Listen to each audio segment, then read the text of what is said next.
vérité, vous êtes affranchis. Et donc, on avait parlé de la première vérité, celui qui se plaint ne gagne pas. On ne se plaint pas face à ces batailles, on essaye, par l'autorité du Saint-Esprit, de vaincre.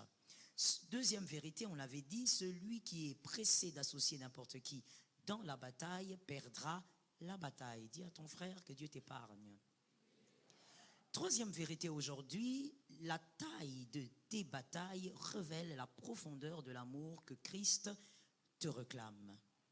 La taille de tes batailles révèle la profondeur de l'amour que Christ te réclame. Plus la bataille est grande, plus on a besoin d'un grand soutien. On a besoin d'un grand apport. 1 Samuel 17, 45. 1 Samuel 17, 45. C'est David face à Goliath. La Bible dit, David dit aux Philistins, tu marches contre moi avec l'épée, la lance et le javelot, et moi je marche contre toi au nom de l'Éternel des armées, du Dieu de l'armée d'Israël que tu as insulté. David, dans 1 Samuel 17, 45, est en train de dire à Goliath avec qui il va se battre. Que quelqu'un me dise avec qui je vais me battre. Et donc David est en train de dire, là je viens avec l'Éternel des armées. Remarquez quelque chose un peu plus haut dans l'histoire de David, vous verrez que quand il s'agissait de combattre l'ours et le lion, David n'a pas invoqué l'Éternel. David a utilisé sa stratégie, il a utilisé son intelligence et sa force. Merci de noter. Il a utilisé sa stratégie, son intelligence et sa force. David n'a pas invoqué l'Éternel pour dire « Ours, tu viens m'attaquer, j'appelle l'Éternel. Lion, tu viens m'attaquer, j'appelle l'Éternel. » David n'a pas invoqué l'Éternel. Mais il a invoqué l'Éternel devant Goliath. Pourquoi? Mais parce que la bataille était plus grande. La bataille était plus rude. Alors je dis, lorsque la bataille est grande, il faut les grands moyens. Il faut que l'apport aussi soit grand. Mais écoutez très bien s'il vous plaît. L'apport de Dieu dans la bataille de David face à Goliath n'était pas simplement le résultat d'une invocation creuse. Ce n'était pas le résultat d'une invocation creuse. J'appelle l'Éternel. Non, non, non. C'était le résultat d'une relation d'amour. La grande bataille est vaincue par un grand apport. Le grand apport émane d'une relation d'amour. Dieu vient vous accorder son soutien. Que quelqu'un me dise le soutien. Dieu vient vous accorder son soutien, son apport, lorsqu'action d'amour. En amour. Il voudrait que tu l'aimes différemment, que tu l'aimes encore un peu plus, que tu l'aimes profondément. Plus la bataille est grande, plus Dieu réclame beaucoup d'amour. Retenons pour la vie, et si on peut écrire, ça serait parfait. Dieu peut délivrer tout le monde d'un mal. Dieu peut délivrer tout le monde d'un mal. Mais Jonas 1, 15 à 16, dans ce verset, la Bible dit, ces hommes furent délivrés par la main de l'Éternel. Ce sont les hommes qui allaient mourir parce qu'il y avait les vagues, parce qu'il y avait les tempêtes. Et il y avait monsieur Jonas qui était à l'intérieur, qui était un grand problème. Donc, ces hommes ont failli mourir, mais la Bible dit que Dieu les délivrait. Alors que, dans Jonas 1, sion d'amour, dis ça à ton frère. Voilà pourquoi dans Jonas 1, 17, Jonas 1, 17, dans Jonas 1, 17, la Bible révèle clairement que lorsque Dieu a envoyé le monstre marin récupérer Jonas, Jonas est resté dans le ventre de ce monstre pendant combien de jours? Pendant 3 jours. C'est-à-dire Dieu le soutient, Dieu veille sur lui, Dieu le garde. Dieu n'a pas permis qu'il meure. Le soutien des dieux, ce n'est pas forcément la délivrance de Dieu. Il y a une nuance à faire. Dieu délivre tout le monde, mais Dieu ne soutient pas tout le monde. Et donc là, dans le ventre du poisson, Jonas était soutenu. Quelqu'un m'a dit soutenu. Jonas était soutenu. Et je dis encore que Dieu soutient lorsque la relation a produit de l'amour. Lorsque tu as un grand combat, et donc cherche l'amour. Cherche creuser l'amour de Dieu. Cherche à développer l'amour que tu as pour Dieu. Voilà pourquoi je veux dire une chose importante à retenir pour la vie, s'il vous plaît. Lorsqu'on est face à un grand combat dans sa vie, que ce combat ait fait 15 ans, que ce combat ait fait 2 ans, que ce combat ait fait 25 ans, que ce combat ait fait 3 mois, un combat rude, on est face à un grand défi dans sa vie, ne devenez pas d'abord un monstre prieur, devenez d'abord un dévoreur d'amour. Ne devenez pas d'abord un monstre prieur. Devenez d'abord un dévoreur d'amour. Quand on est face au grand combat, généralement, ce qui nous arrive, vous et moi, on se met dans la prière, on jeûne, on prie, on crie tellement que même les toits commencent à se secouer. Ce n'est pas mauvais d'être un grand prieur, mais face au grand combat, la victoire n'émane pas des grands prieurs, ça émane des grands amoureux. Dis ça à ton frère. Voilà ceux qui ont suivi la prédication. La victoire n'émane pas des grands prieurs face aux grands combats, face aux grandes batailles. En novembre, tu auras des grandes batailles. Tu as besoin d'avoir plus d'amour dans ton cœur pour Dieu. Voilà pourquoi il y a des gens aussi qui disent, depuis que j'ai commencé à prier, pourquoi ça ne bouge pas? Mais parce que les grands combats ne réclament pas d'abord beaucoup de prières, ça réclame un amour profond pour Dieu. Ainsi, regardons ce qui est écrit. Marc 11, 24. Marc 11, 24. C'est pourquoi, je vous le dis, tout ce que vous demanderez en priant, croyez que vous l'avez reçu. Cela vous sera accordé. Je veux répéter ça. Et vous allez m'écouter pour la première fois. Pour la deuxième fois, nous allons tous le dire ensemble. Voilà pourquoi il faut avoir une Bible. C'est pourquoi, je vous dis, tout ce que vous demanderez en priant, croyez que vous l'avez reçu et vous les verrez s'accomplir. On y va. 1, 2, 3. C'est pourquoi, je vous le dis, tout ce que vous demanderez en priant, croyez que vous l'avez reçu. Et vous le verrez. All right. On met point, car la parole de Dieu a mis un point. Comprenons maintenant ceci. Ce que je demande en priant, je le reçois par la foi. Correct? Je reprends. Ce que je demande en priant, je le reçois par la foi. Qu'est-ce que je reçois? Je reçois toutes les choses que je demande et je vis aussi le mouvement des événements lorsque je prie par la foi. Alors, écoutons, avant d'écrire, la prière me donne des choses, bascule les événements, mais l'amour me donne Dieu. La prière me donne les choses et bascule les événements, mais l'amour me donne Dieu. Car Dieu est amour. Lorsque donc je creuse mon amour, mon intimité avec Jésus, je vis Jésus. Au-delà des biens, je vis Jésus. Lorsque, je veux le dire autrement pour celui qui dormait, lorsque je veux inviter les faveurs de Dieu, je prie. Lorsque je veux Dieu, j'aime. Lorsque je veux inviter les grâces, les miracles et les faveurs dans ma vie, je prie. Mais lorsque j'ai besoin de Dieu, je l'aime.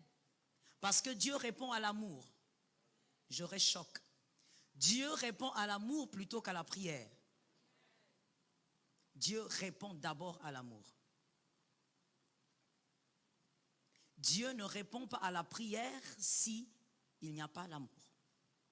Dieu répond d'abord à l'amour. Même ce qui fait que votre prière soit exaucée, c'est d'abord l'amour que vous avez pour Dieu. Donc, les grandes batailles réclament une intimité profonde avec Dieu. Lorsque Dieu élève une grande bataille dans ta vie, il est en train de dire « aime-moi encore ». Il n'est pas en train de te dire « va jeûner, va prier, va à la retraite, va à la montagne ». J'ai envie qu'une fille, un fils soit délivré ce matin de cette chose-là. Lorsque Dieu élève une grande bataille devant toi, il n'est pas en train de te dire « cache-toi, va prier, va ceci ». Il est en train d'abord de te dire « aime-moi encore, aime-moi encore, grandis dans ton amour pour moi ». Est-ce que quelqu'un m'entend?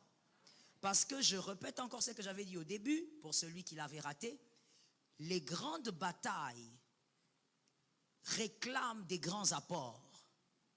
Mais il y a certains apports qui ne viennent pas lorsque la relation d'amour n'a pas été assez tissée. Il y a une relation d'amour qui doit être tissée profondément pour que l'apport aussi vienne. Donc, l'amour répond à Dieu. L'amour appelle Dieu. La prière appelle les choses. Psaume 23, 1. Psaume 23, 1. N'oublie jamais que lorsque Dieu te lance un grand défi, il est en train de te communiquer un message subliminal. Ce message est en train de dire « aime-moi ». Si tu dois entrer en prière, c'est pour chercher l'amour de Dieu. C'est pour dire à Dieu « aide-moi à t'aimer ». Parce qu'en réalité, la nature adamique ne te permettra jamais d'aimer Dieu à la manière de Dieu. Donc tu dois dire à Dieu « aide-moi à t'aimer, aide-moi à apprendre à t'aimer, aide-moi à apprendre à t'aimer ». Vous savez, je l'ai déjà dit ici, je pense, lorsqu'on aime Dieu, on l'aime à sa manière, on n'aime pas à notre manière. On aime Dieu comme lui aimerait qu'on l'aime. Dis ça à ton frère. Tu dois l'aimer comme lui aimerait qu'on l'aime. Tu ne dois pas aimer Dieu à ta manière. Les amours forcés là, ça ne marche pas avec Dieu. Ça marche peut-être avec ta femme, avec ton mari, mais avec Dieu, ça ne marche pas. Tu aimes Dieu à sa manière. C'est sa manière à lui. La manière dont il veut que tu l'aimes, c'est ce que tu vas lui rendre. Et donc, comme tu dois l'apprendre, tu entres en prière et tu dis, Seigneur, apprends-moi à t'aimer. Je veux comprendre, tu veux que je t'aime comment? Lorsque tu vois une grande bataille, considère que c'est l'amour de Jésus qui te réclame. Je suis d'accord avec ça. Le psaume 23, 1. L'Éternel est mon berger. Je ne manquerai de rien. David est vraiment incroyable. L'Éternel est mon berger. Je ne manquerai de rien. Généralement, lorsqu'on est face à une bataille, aux grandes batailles, à quoi est-ce qu'on pense? Généralement. On peut penser à beaucoup de choses, ça c'est clair. Mais généralement, on pense à quoi? Au secours. Vous avez totalement raison. Et au-delà du secours, qu'est-ce qu'on voit? Voilà. On voit la fin, on voit la victoire. Donc, généralement, je veux mettre les deux réponses ensemble. Généralement, quand on est face à une bataille, on pense à la victoire. On pense à la fin, on pense à la victoire, on dit qu'est-ce que le Seigneur fera après, qu'est-ce qui viendra après, qu'est-ce que le Seigneur veut m'apprendre. On pense au fait à la victoire. Mais David, comme étant un grand prophète et un amoureux de Dieu, c'est le modèle de cœur que nous pouvons brandir de Genèse à Apocalypse pour enseigner le cœur selon Dieu. David est en train de dire « L'Éternel est mon berger. Je ne manquerai de rien », ça vient en deuxième position. Il est d'abord mon berger. Je veux les réexpliquer pour celui qui n'a pas compris. David est en train de dire « Je sais que dans la vallée, après la vallée, j'aurai une victoire. » Ça, je sais. Je ne manquerai de rien, n'est-ce pas? Donc, j'aurai des victoires. J'aurai des choses extraordinaires. Je le sais. Mais avant toutes ces choses, il est d'abord mon amoureux. Il est d'abord mon berger. David présente l'amour avant la victoire. Dis ça à ton frère. David présente l'amour avant la victoire. C'est ce que nous devons apprendre ce matin. C'est ça que Christ veut nous apprendre ce matin pour le mois de novembre qui nous attend. Les grandes batailles qui arrivent, le Seigneur veut que tu puisses avoir en tête l'amour pour lui avant la victoire. Avant de penser au miracle qui va venir après la bataille, pense à l'amour de Dieu. Et quand je dis pense, je ne suis pas en train de dire réfléchis dessus, vois comment Jésus t'a aimé, commence à pleurer quand tu penses à la croix. Je ne parle pas de ça. Je parle du fait que tu dois creuser ton intimité avec Jésus. Avant de dire, oh Dieu me fera du bien, certainement, certainement. Oui, oui, nous le savons. Mais va creuser d'abord ton intimité avec Jésus. L'Éternel est le berger avant qu'on ne manque de rien. Il est d'abord le berger. David pouvait dire, je ne manquerai de rien parce que l'Éternel est avec moi. Non, non, non. David dit, l'Éternel est mon berger. David n'a même pas dit, l'Éternel est mon berger. C'est pourquoi je ne manquerai de rien. Il n'a même pas dit, parce que l'Éternel est mon berger. Non, non, non, non, non. David, au fait, il dissocie les choses. Il dissocie l'amour et la victoire. Si la victoire vient, c'est bien. Mais de toutes les manières, il reste mon berger. Je suis d'accord avec toi. Si la bénédiction vient, c'est bien. Mais même si elle ne venait pas, il reste mon berger. Il commence par là, parce qu'au fait, il est en train de parler de la vallée. Je crois que tu connais le psaume. Il parle de sa vallée. Donc, il est en train de dire, peu importe ce qui va arriver, moi, ce que je sais, c'est qu'il est d'abord mon berger. Qu'il me donne pas, il est mon berger. Dans les verts pâturages ou dans la vallée, alors toi, tu vas dire plutôt, il est mon amoureux. Dans la vallée, dans les verts pâturages, dans les larmes, dans la crise. Voilà. Non, il n'est pas ton amoureux parce que. Non. Aujourd'hui, je veux qu'on enlève tous les parce que. Enlève-les. Tous les parce que de tes phrases là, enlève-les. C'est pour ça que je me tiens devant toi ce matin. Enlève tous les parce que. J'aime Dieu parce que. J'aime Jésus parce que. Il m'a donné un enfant, il m'a donné un mari, il m'a donné une femme, il m'a donné une voiture, il m'a donné une maison, il m'a donné une promotion. Non, même sans toutes ces choses, il mérite d'être aimé. Il mérite d'être aimé, pourquoi? Parce que de toutes les manières, mon frère, ma soeur, tu ne trouveras jamais un amour constant comme celui-là. Donc, au fait, David est en train de nous enseigner ce matin. Il est en train de nous dire, écoutez, Congolais, Quinois, arrêtez. Arrêtez de dire, j'aime Jésus parce que. Non, il n'y a pas de parce que là. Enlevez ça. Tu dois l'aimer. Il est amour. Il mérite l'amour. Ton amour ne dépend pas de ce qu'il fait pour toi. Oh my God, let me say it. J'entends le Saint-Esprit m'interpréter quelque chose. Dans la vallée, comme David, lorsqu'on traverse donc nos batailles, nos combats, ça va arriver en novembre, hein, j'insiste. Lorsqu'on va vivre toutes ces choses-là, l'amour qu'on doit avoir pour Dieu ne dépend pas de la manière dont il bataille avec nous. Ça ne dépend pas de la manière dont Dieu nous sauve. Ah, Jésus m'a sauvé. Non. Oh, Jésus m'a envoyé un $10. Non, non, non. Ça ne dépend pas de ça. Ça dépend seulement du fait que sans lui, il n'y a rien du tout. Sans lui, il n'y a même pas le souffle pour respirer, vaincre. Voilà pourquoi la Bible peut dire, vaut mieux un chien vivant qu'un lion mort. Sans lui, tu ne peux même pas dire la victoire est possible. Non, mon frère, tu serais déjà à 6 pieds sous terre. Si tu peux espérer en la victoire, c'est parce qu'il te fait grâce. Et donc, ne conditionne pas l'amour de Dieu à autre chose. Aime Jésus. Plus la bataille est grande, plus tu cherches l'amour, l'amour, l'amour. Est-ce que ça peut t'arriver face aux grands défis que tu sois là dans un coin de, je ne sais pas, de ta chambre, de l'église, et que tu sois simplement en train de louer Jésus face à tes batailles?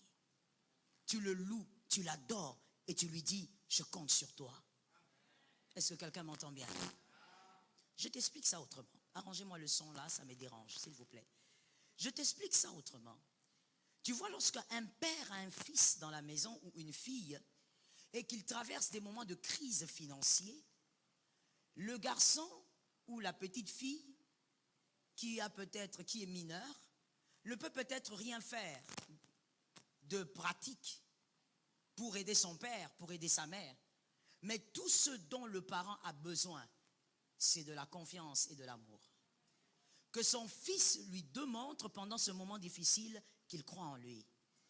Il sait que papa est le meilleur, que maman est la meilleure et qu'elle se bat pour que tout redevienne normal. C'est tout ce dont le père attend de son fils. Le père sait que son fils est mineur, il ne peut rien faire pour lui. Sa fille est mineure. Est-ce que quelqu'un me capte? Est-ce que quelqu'un me capte? Est-ce qu'il y a une intelligence qui me capte? Simplement. Donc Dieu, pendant les moments de bataille, pendant tes moments difficiles, Dieu n'attend pas à ce que tu l'aides. Tu ne vas pas l'aider. Tu ne sais même pas comment faire pour vaincre. C'est lui qui sait comment faire pour vaincre. C'est lui qui tient le trophée et qui t'attend pour te donner le trophée. Mais écoute, ton amour ne doit pas dépendre du trophée. Voilà pourquoi même quand la bataille fait 5 ans, tu aimes encore. Plus les années passent, plus l'amour grandit. Plus la bataille continue, plus l'amour grandit. Que ton amour pour Dieu soit comme le vin. Plus ça vieillit, plus c'est excellent. Que ton amour pour Dieu soit comme le vin. Plus les années passent, les hommes attendent de te voir KO.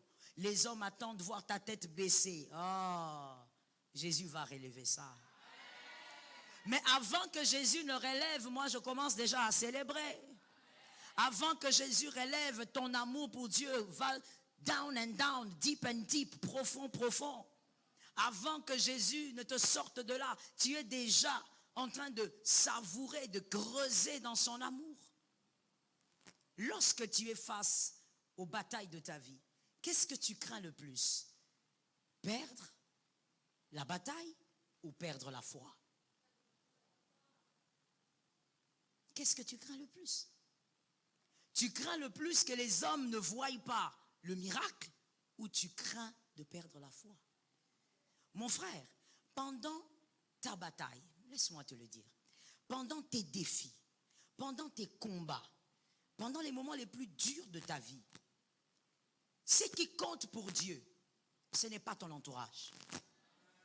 Je vais utiliser un mot fort pour que ça reste dans l'âme de quelqu'un. Dieu s'en fout de ton entourage. Il n'a rien à faire avec ton entourage. C'est pour ça qu'il faut arrêter de dire ou même de chanter des choses qui sont anti-bibliques.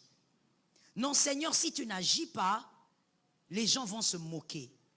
Dieu n'agit pas pour les gens. Dieu n'a rien à faire avec les moqueries des gens. J'ai besoin de 3 amens. Il faut lire la Bible. Hein? Tu seras délivré des faux raisonnements. Seigneur, si tu n'agis pas, mes ennemis vont parler. Attends, même quand tu agis, tes ennemis parlent. De quoi tu parles? Est-ce que tu connais le cœur de l'homme ou tu ne connais pas? Tes ennemis parlent même quand tu vas très bien. Dieu n'agit pas par intimidation. Je te l'ai prêché, je crois, pendant les 2 semaines de séminaire. Sarah attendait l'enfant. Sarah dit à Abraham, écoute, prends Agar, parce que je crois que ton Dieu, ça ne vaut plus la peine. Prends Agar. Abraham prend Agar et l'enfant arrive facilement. Une bonne matrice. L'enfant arrive. L'enfant naît. Certaines personnes auraient dit, ah, comme Agar a mis au monde, certainement que Dieu aura honte. Dieu aura honte et Dieu va faire quelque chose pour quand même démontrer qu'il est Dieu. Mais attends, Ismaël a eu 13 ans avant que Sarah ne tombe enceinte. 13 ans. Pourquoi tu penses que Dieu agit par intimidation? Pourquoi tu penses que quand tu dis à Dieu, regarde, les hommes commencent à se moquer de moi, Dieu va dire, oh oui, c'est vrai, je dois agir. Dieu n'agit pas à cause des gens. Pendant ta bataille, Dieu est focalisé sur toi et sur toi seul. Ce qui compte pour Dieu, c'est ton cœur et ton cœur seul. Regarde ton voisin et dis-lui, ce qui compte pour Dieu, c'est moi. Ce qui compte pour Dieu, ce ne sont pas tes frères, tes cousins, ta grand-mère, non. Ce qui compte pour Dieu, c'est toi. La manière dont tu appréhendes la bataille, la manière dont tu définis tes batailles, la manière dont tu entretiens ta foi, la manière dont tu creuses ton intimité avec lui. Ce qui compte pour Dieu, c'est toi, ce ne sont pas les autres. Sois délivré de cette vaine manière de penser. Sois délivré. Tu es là en train de prier, n'ose même pas le faire ici, je t'interdis. Je t'attrape, je te chasse. Tu ne dois pas être là incliné, accroupi, tu pries. Seigneur, fais quelque chose. Tu vois, si tu ne fais rien, Marie va se moquer, Jacques va se moquer. Attends, tu crois que Dieu, il fait quoi? Dieu ne joue pas au jeu de ping-pong. Je le répète parce que tu vas le dire à ton frère. S'il n'a pas compris, tu vas lui expliquer. Dieu ne joue pas au jeu de ping-pong. C'est-à-dire, Dieu ne lance pas la balle parce que le diable a fait quelque chose. Dieu ne lance pas la balle parce que les hommes ont fait quelque chose. Dieu ne lance pas la balle parce que les hommes ont réagi. Dieu ne répond pas aux hommes. Je te réchoque, hein? Dieu ne répond pas aux hommes. Dieu ne répond pas aux critiques. Dieu ne répond pas aux menaces. Dieu ne répond pas aux agitations. Dieu agit par le temps. Est-ce que quelqu'un m'a capté? Il agit par le temps, virgule, et par ta foi. Ta foi est capable de faire basculer le temps. Et donc ce sont les choses qui intéressent Dieu. Lorsque tu vis tes batailles, arrête de mettre ton oncle dedans. Arrête de dire, Seigneur, tu vois, mon oncle commence à se moquer de moi. Mon oncle m'a dit que, voilà, c'est à cause de... Non, non, non, ne mets pas ton oncle dedans. Oh non, Seigneur, tu vois, dans l'église maintenant, on commence à me critiquer. Moi, j'étais venu pour prier. Mais attends, si on ne te critique pas, c'est que tu n'es pas mûr. Je reprends la phrase pour celui qui dormait. Si on ne te critique pas, c'est que tu n'es pas mûr. Tout fruit mûr est critiqué. Lorsque vous voyez un arbre, un manguier, prenons un manguier, vous voyez un manguier avec des fruits et que les fruits sont non mûrs, personne ne s'arrête sur cet arbre. Tout le monde passe.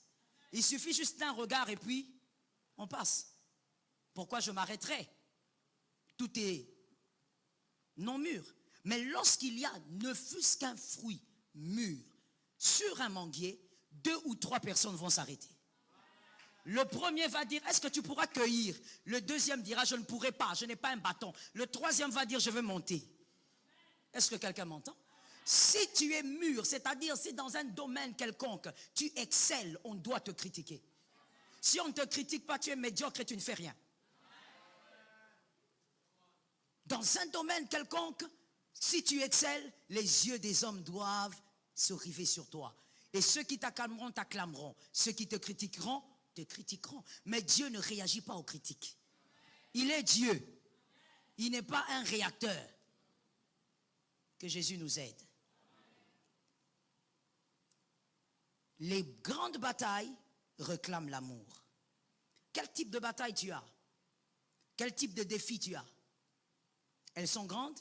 Elles ont fait combien d'années? Elles ont duré? C'est un signe. Tu es celui qui doit creuser en amour. Que ton amour grandisse. Écoute, au lieu de dire à Dieu, Seigneur, regarde comment on me critique, dis-toi plutôt, moi je dois relever le défi. Dis-toi que tu dois relever le défi. De quel défi je parle? Lorsque les hommes te regardent face à tes batailles, ils attendent que tu te fatigues. Démontre-leur.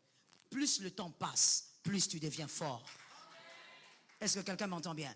Plus le temps passe, plus tu deviens. Vous savez, le monde est monde. Dis à ton frère, le monde est monde.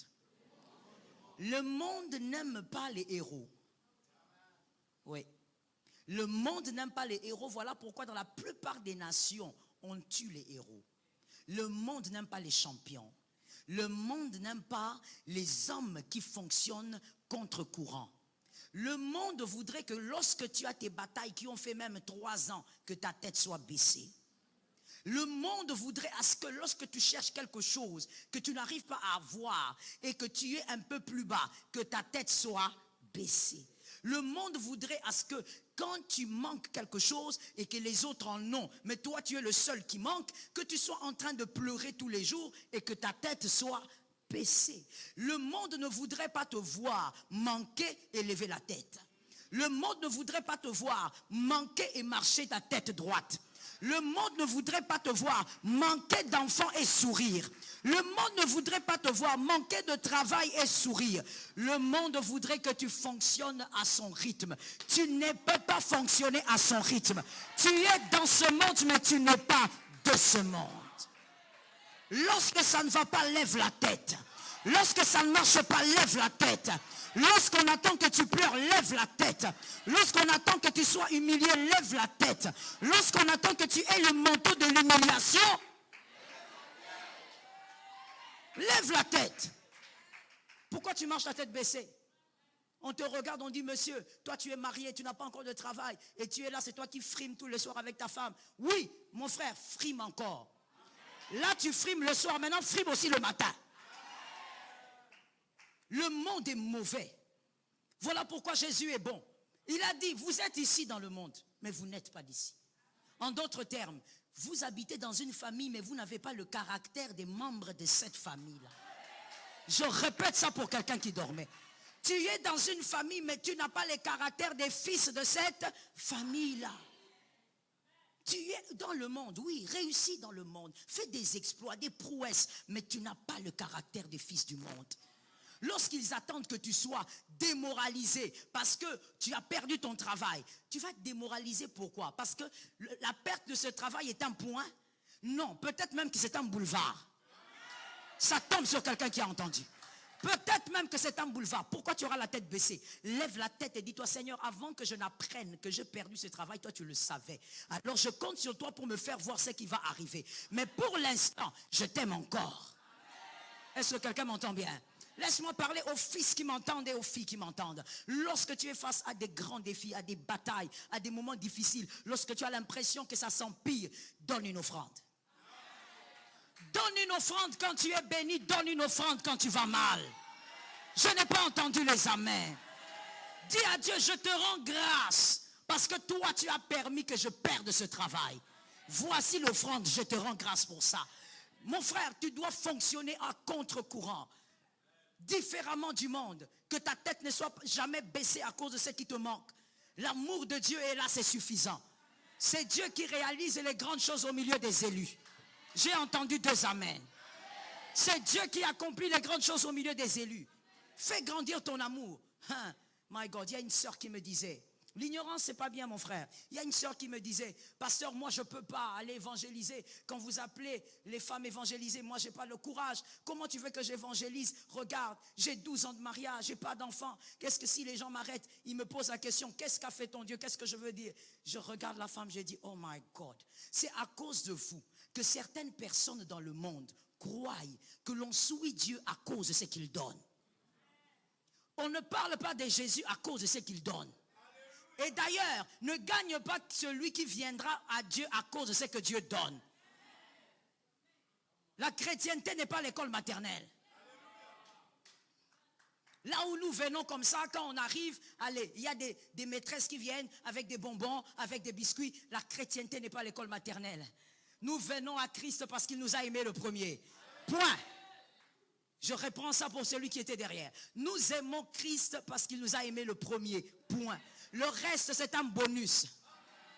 La Bible dit, cherchez d'abord le royaume. Tout le reste vous sera donné. Le reste, c'est un bonus. D'ailleurs, laisse-moi te dire quelque chose, mon frère. En Christ, nous demandons à Dieu parce que c'est un bon papa. Mais au-delà de ce que nous demandons, il donne beaucoup plus.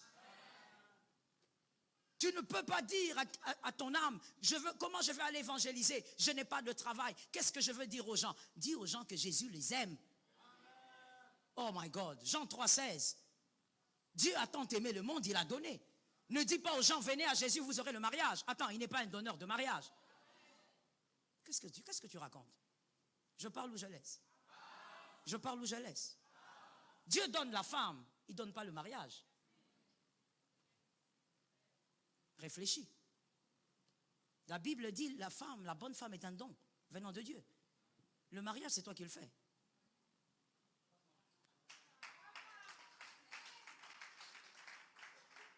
Pourquoi tu crois que c'est un donneur de mariage? Non, il n'est pas un donneur de mariage.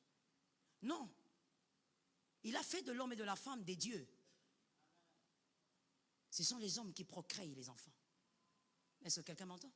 Ce sont les hommes qui procréent. Évidemment, la faveur de Dieu est là. Mais ce sont les hommes qui procréent. Tu ne vas pas dire à Dieu, dis Seigneur, s'il te plaît, la tâche devient difficile, viens un peu. Je parle ou je laisse? Je choque ou je choque pas? Non. Là, je parle au monsieur parce que c'est vous. C'est vous. Tu ne vas pas dire à Dieu, pendant que tu es avec ta femme, Seigneur, un petit coup de pouce. C'est un peu compliqué ici, je n'arrive pas à comprendre. J'ai des crampes. Non, attends. À chacun son travail. Est-ce que quelqu'un m'entend bien? À chacun.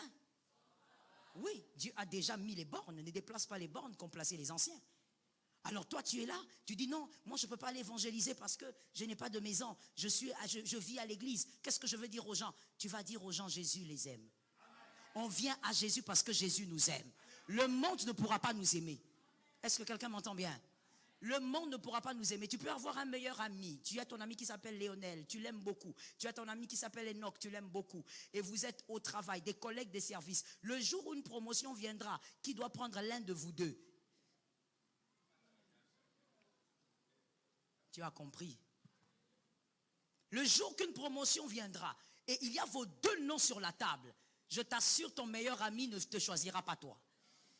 Et même toi, tu ne choisiras pas ton meilleur ami. Alors je dis à quelqu'un, tu n'as pas besoin d'avoir pour dire à une personne, viens à Jésus. Tu as besoin d'aimer Jésus. On évangélise parce qu'on aime Jésus. Et on dit aux hommes, venez à Jésus parce qu'il donne la vie. Pas la maison, pas la voiture, la vie. Ah, je sens une onction. On dit aux hommes, venez à Jésus parce qu'il est le donneur de la vie. Et de la vie dont on parle, ce n'est pas que terrestre, elle est aussi éternelle. C'est à cause de ça que je peux perdre mon parent, mais je n'ai pas trop mal parce que je sais que je la reverrai ou je le reverrai parce que mon cœur est rempli d'amour et de vie. Je sais qu'après cette vie, il y a une autre vie. Tu ne dis pas aux gens, venez à Jésus parce qu'il donne un mariage. Non. Lorsque la bataille est grande, que ton amour grandisse pour Jésus. Lève ta tête face à tous les défis. Lève ta tête face à toutes les batailles. N'attends pas. Vous savez, moi je dis ceci par rapport à une chanson que j'aime beaucoup, mais c'est juste cette phrase-là que je change un peu. Je crois qu'il y a, la plupart connaissent. Moi je ne veux pas attendre que, comment cette chanson se chante, pasteur? Miracle et louange. Voilà. Miracle et côte, apon abimisa louange. Non, non, non. Moi je corrige juste cette place-là. Moi je sors la louange avant le miracle. Parce que je ne sors pas la louange à cause du miracle. Je sors la louange à cause de celui qui est devant moi. Je ne sors pas la louange à cause du miracle. C'est à cause de Dieu que je sors la louange. Que ton amour pour Dieu grandisse. Nous sommes en octobre, c'est la fin déjà du mois. L'année est en train de se terminer. Est-ce que ton amour a basculé? Est-ce que ton amour a changé, a évolué? Ton amour pour Dieu, est-ce que ça grandit? Ou même tu as perdu une portion d'amour parce qu'il y a des choses que tu voulais voir que tu n'as pas vues. Est-ce que ton amour a grandi? Ou tout ce qui a grandi chez toi, ce sont les amis toxiques, les relations toxiques. Qu'est-ce qui a grandi chez toi? Est-ce que cet amour a grandi? Qui est-ce qu'on aime vraiment? Et ça, vous avez la réponse. J'entends beaucoup de gens le dire. Qui est-ce qu'on aime vraiment comme ami? Celui qui vous soutient dans les moments difficiles ou celui qui n'est là que dans la joie? Même vous le savez. L'ami que vous allez aimer, c'est celui qui reste avec vous dans les moments difficiles. Pendant les grands défis de ta vie, l'amour de Dieu, tu as mis ça où? L'amour pour Dieu, tu as mis ça où? Est-ce qu'il y a eu évolution? Est-ce que tu entends le Saint-Esprit mieux qu'avant? Cette année, est-ce que l'écoute s'est ouverte? Parce que l'intimité avec Jésus fait grandir l'écoute. Tu vas écouter le Saint-Esprit différemment et tu vas même l'écouter partout. Est-ce que ça a évolué chez toi? L'amour pour Jésus. Que Jésus te donne la victoire. Que Jésus t'aide à l'aimer. J'étais en train de prier pour une sœur la semaine passée, cette semaine. C'était cette semaine. J'étais en train de prier pour une sœur après un service de délivrance. Le Seigneur m'a dit, arrête de prier pour elle. Parce que tout ce que tu es en train de briser dans sa vie risque de revenir après quelque temps. Pourquoi? Parce qu'elle ne m'aime pas assez. Elle aime le monde plus que moi. Et donc, il y a trop de brèches ouvertes. Ça ne sert à rien de prier pour elle. Aime Jésus plus que tu ne t'aimes. Aime Jésus plus que tu aimes ton compte bancaire.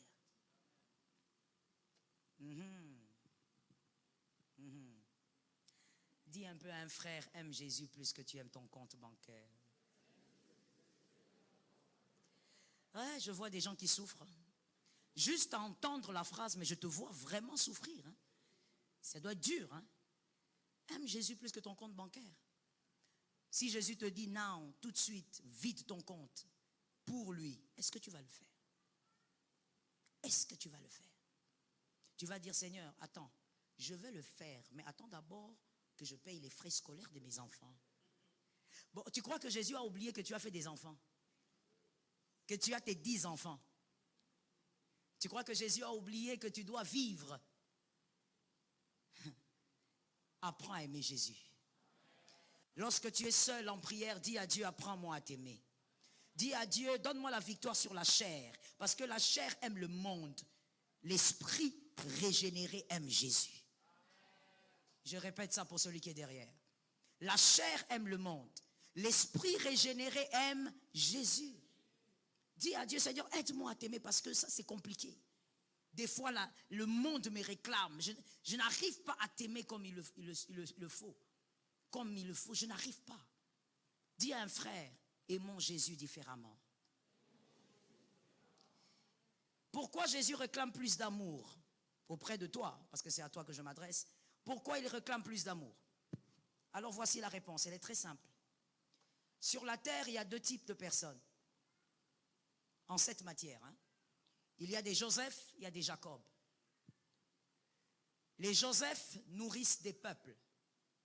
Les Jacob ne nourrissent pas les peuples. Les Jacob introduisent une lignée dans une dynamique d'amour. Les Joseph nourrissent des peuples. Les Jacob ne nourrissent pas les peuples. Mais les Jacob introduisent une lignée dans une dynamique d'amour. Si tu as écrit, maintenant je peux continuer de parler.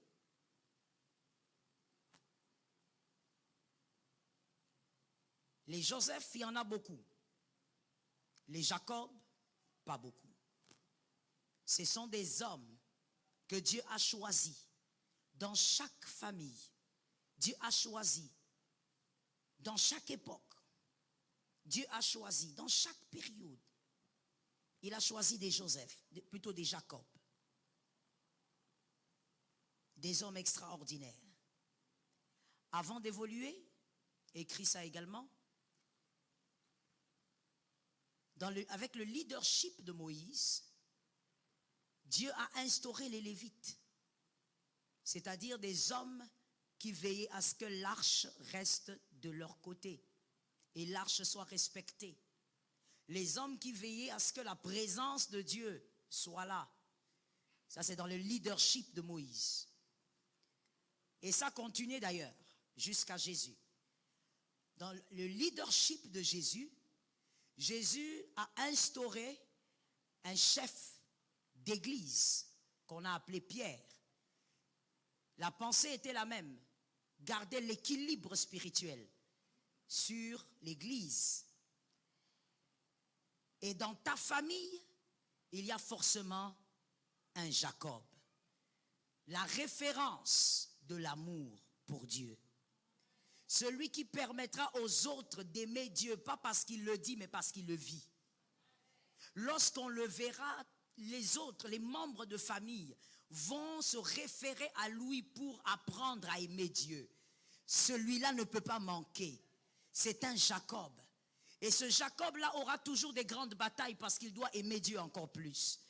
Il doit aimer Dieu parce qu'il est la référence de l'amour pour Dieu dans une famille. Il est la référence du respect pour Dieu dans une famille. Même si dans toute la famille, tout le monde prie, je dis gloire à Dieu, c'est d'ailleurs l'idéal. Mais il y aura toujours un Jacob. C'est-à-dire, même si vous tous vous aimez Dieu, vous vivez des miracles, il y aura toujours un Jacob. C'est-à-dire, celui-là, quand on le regarde, on dit, mon Dieu, je n'ai pas encore commencé à aimer Dieu. Quand tu le regardes, tu dis, ah, je n'ai pas encore commencé à donner à Dieu. C'est une personne que Dieu a placée dans la famille pour qu'elle soit une référence d'amour pour Dieu. Est-ce que quelqu'un m'entend? Il ne faut pas seulement te limiter à dire, oui, moi je dois être celui qui aura l'argent, mes frères doivent avoir l'argent, tout ça c'est bien mon frère. Mais il faudrait aussi qu'il y ait quelqu'un qui soit la référence de l'amour pour Dieu. Tu ne parles pas mais tu vis. Et quand tu vis, tu impactes tes frères. Ça tombe sur toi au nom de Jésus. Quand tu vis, tu impactes tes sœurs. Je dis à quelqu'un, mon frère, c'est démodé aujourd'hui que d'avoir une famille, une grande famille. Je pense seulement de ta famille, de la famille avec tes frères, tes sœurs. Si vous avez une famille et vous avez tout le monde, ou la majorité est païenne, mon frère, c'est démodé. Tu dois avoir des frères et sœurs convertis. Tu dois avoir des frères et sœurs, je répète, convertis. Des personnes aimant Dieu. Mais même lorsque tous aimeront Dieu, que toi tu sois capable d'être la référence de l'amour. Quand on te regarde, même quand tu as des problèmes, tu aimes Jésus. Quand tout ne va pas, tu aimes Jésus. On regarde, on dit non, non, non, non, non. À cause de notre sœur là, il faut qu'on s'accroche à Jésus. Elle a une manière d'aimer Dieu. Elle relève la tête même devant les chaos et elle dit Jésus est Seigneur. Est-ce que quelqu'un m'entend très bien? Il y a une personne qui m'avait posé la question, pasteur, est-ce que ça vous est déjà arrivé de prier pour quelqu'un, un malade, de déclarer et la personne n'est pas guérie? Qu'est-ce que vous allez dire au malade? Je ris et puis j'ai dit à la personne, je dirai au malade à haute voix, Jésus a décidé que tu restes encore malade parce que ce n'est pas moi qui guéris. C'est si simple que ça. Mon frère, je ne sais pas pourquoi les autres pasteurs se sentent mal à l'aise face à ça. Moi, je pense que je ne dois pas souffrir pour ça. Ce n'est pas moi qui guéris. C'est Jésus qui guérit. Et donc, pourquoi je n'entends pas les amens? Tu as une autre théologie, toi? C'est Jésus qui guérit. Et donc, quand tu n'es pas guéri, ce n'est pas moi, c'est Jésus qui ne t'a pas guéri. Alors, quand tu as un problème et que ça ne marche pas, ce n'est pas moi, c'est Jésus qui a décidé comme ça. Est-ce que quelqu'un m'entend très bien? Voilà pourquoi lorsque Dieu fait un miracle, nous témoignons, nous ne disons pas, le pasteur Joël m'a guéri, nous disons, Jésus m'a guéri. Et donc, si Dieu te met face aux grandes batailles, c'est parce que tu dois creuser en amour. Pourquoi? Tu dois être la référence de l'amour. La référence de l'amour de Dieu dans une famille. Non, on n'a pas toujours besoin de Joseph, vous savez. On a aussi besoin de Jacob. Des personnes, parce que tu as beau nourrir des gens, tu peux nourrir des gens dans ta famille, tu peux faire étudier des gens dans ta famille, mais qui restent païens et qui au finish même vont en enfer. Ça sert à quoi ça? Mon frère, il ne faut pas seulement nourrir les gens. D'ailleurs, moi je t'interdis de nourrir les gens tout le temps. Tu les nourris pendant une saison, l'autre saison qu'ils se nourrissent eux-mêmes. De cette manière, ils pourront aussi nourrir les autres et ces autres aussi vont nourrir les autres. Est-ce que quelqu'un m'entend bien? Et donc, dans la famille, tu dois être la référence de l'amour pour Dieu. On te regarde, on dit, il respire l'amour pour Dieu. On te regarde, on dit, mais comment tu fais? Ta maison, il y a toujours la joie, alors que tu as des problèmes. Comment tu fais? Et toi, tu leur diras Jésus. Et quand ils vont apprendre que c'est Jésus, ils vont dire, ah, c'est vraiment Jésus. Parce que nous connaissons le problème que notre frère a. Mais la manière dont il est toujours heureux, toujours joyeux, tu es la référence de l'amour. Arrête ça, mon frère, arrête. Arrête ça. Quand tu as des problèmes, tu es là comme ça. Tout le monde verra que tu as des problèmes. Même une mouche qui passe sait que tu as des problèmes. Tu dois arrêter ça. Lorsque tout le monde saura que tu as des problèmes, tout le monde ne t'aidera pas. Ça ne fait rien du tout, je t'assure. Il y a des gens qui aiment ça, qui aiment se victimiser, qui aiment s'alimenter de la compassion des hommes. Arrête ça. Nourris-toi de la compassion de Jésus. Je n'ai pas entendu ces amens. Tu ne dois pas être là en train de dire, voilà, moi, j'ai trop de problèmes. Moi. Pourquoi tu aimes te victimiser? Pourquoi? Est-ce que tu crois que c'est toi qui as le plus grand problème du monde? Monde même, on va loin. Pendant que nous, on prie ici, pendant que tu es assis, tu vois comment tu es assis là? Tu es assis au frais. Nos frères à l'Est, là, c'est compliqué. Tu as eu les dernières nouvelles, non? Ils avancent vers Goma. C'est compliqué. Il faut que la main de Dieu intervienne pour qu'une muraille s'élève et qu'ils n'entrent pas à Goma. Tu n'as pas dit amen, regarde. Tu dis en fait amen à rien en fait. Tu dis pas amen à ta vie, tu dis pas amen à la nation, tu dis amen à rien. Toi tu es là tout calmement. Tu attends qu'on dise, voilà, on a fini notre culte, tu rentres chez toi, tu manges ton repas, tu ris avec ta femme. Mais là-bas, juste ici à côté à Goma, ça chauffe grave. On prie que la main de Dieu intervienne pour qu'il n'entre pas. Que la puissance de Dieu agisse. Il y a l'un de mes fils qui m'a écrit hier, à 23 ans je pense, qui vit là-bas, qui m'a dit, oh maman, ça ne va pas. Que quelque chose se passe. Parce que sinon, une mauvaise nouvelle va se faire entendre. Je lui ai dit, la guerre n'est pas que physique. La guerre est aussi spirituelle. La guerre est aussi invisible. Et je dirais même mieux, la guerre est d'abord invisible. Je lui ai dit, les esprits vont combattre. Là où nous ne pouvons plus combattre, les esprits vont combattre. Est-ce que quelqu'un m'entend bien? Est-ce que quelqu'un entend quelque part? Les esprits doivent intervenir. Il est l'Éternel de plusieurs armées. Il est aussi l'Éternel des armées des esprits. Est-ce que quelqu'un m'entend bien? On ne peut pas prendre une portion de notre nation. Nous sommes là assis. Même si derrière il y a qui? Celui qui est derrière lui, il y a un Dieu. Est-ce que quelqu'un m'entend bien? Derrière lui, il y a quoi? Lève un peu ta main droite, je sens la colère, que je dise juste quelque chose. Je veux dire ceci au nom de Jésus.